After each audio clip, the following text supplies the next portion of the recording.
আজকে মামুনি একটা থোড় দিয়ে রেসিপি বানিয়েছিল। যারা তোমরা থোড় ভালোবাসো তাদের কিন্তু এই আলু বেগুন আর বড়ি দিয়ে এই থোড়ের রেসিপিটা খুবই ভালো লাগবে। তো প্রথমে থোড়গুলোকে এইভাবে কুচি কুচি করে কেটে নিয়েছিল। তো তারপরে কিন্তু কড়াতে তেল দিয়ে ভালো করে কিন্তু বড়িগুলোকে ভেজে নিয়েছিল লাল লাল করে।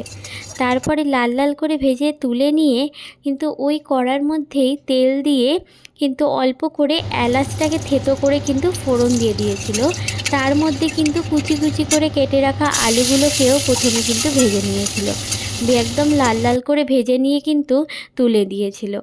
তারপরে কিন্তু ওই কড়ার মধ্যে আবার সামান্য পরিমাণে তেল দিয়ে কিন্তু পেঁয়াজটাকে কিন্তু দিয়ে দিয়েছিল। দিয়ে তারপর একটুখানি কিন্তু পেঁয়াজটা ঢাকা দিয়ে রেখে দিয়েছিল যাতে সামান্য সেদ্ধ হয়ে যায়।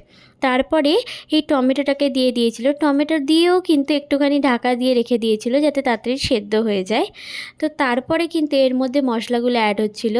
আদা রসুন বাটা, সামান্য তেল দিয়ে দিয়েছিল, আর তার মধ্যে হলুদ গুঁড়ো দিয়ে দিয়েছিল, নুন দিয়ে দিয়েছিল, চিনি, তেজপাতা, এগুলো দিয়ে কিন্তু খুব ভালো করে মশলাটাকে মামুনি কষিয়ে নিচ্ছিল।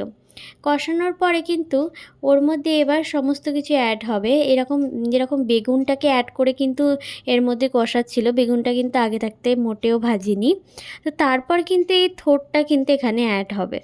থোড়টাকে পুরো থোড় যতটা ছিল সব থোড়টাকে দিয়ে কিন্তু ভালো করে এই মশলার সাথে মামুনি কিন্তু কষিয়ে নিচ্ছিল। একটুখানি বেশিক্ষণ ধরে কষাতে হবে যাতে থোড়ের মধ্যে মশলাটা ঢোকে।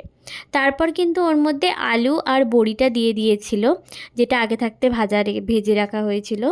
তারপর কিন্তু ওর মধ্যে জল দিয়ে কিন্তু ঢাকা দিয়ে রেখে দিয়েছিল যাতে প্রত্যেকটা যে মশলা এই থোড়ের মধ্যে যাতে ঢোকে আর এর টেস্টটা যাতে ঠিকঠাক যাতে থাকে। তারপর ঢাকা দিয়ে রেখে কিন্তু খুলে নিয়ে এর মধ্যে কিন্তু গরম মশলা ছড়ানো হয়েছিল। আর তোমরা যদি কেউ চাও তাহলে কিন্তু এর মধ্যে ঘিও ছড়াতে পারো, ঘিটা দিলেও অনেক সময় টেস্টি হয়। তো আমরা তো ছড়াইনি, তো তোমরা যদি দিতে চাও তো দিয়েও কিন্তু সার্ভ করে নিলেই এত সুন্দর কিন্তু থোড়ের রেসিপি রেডি।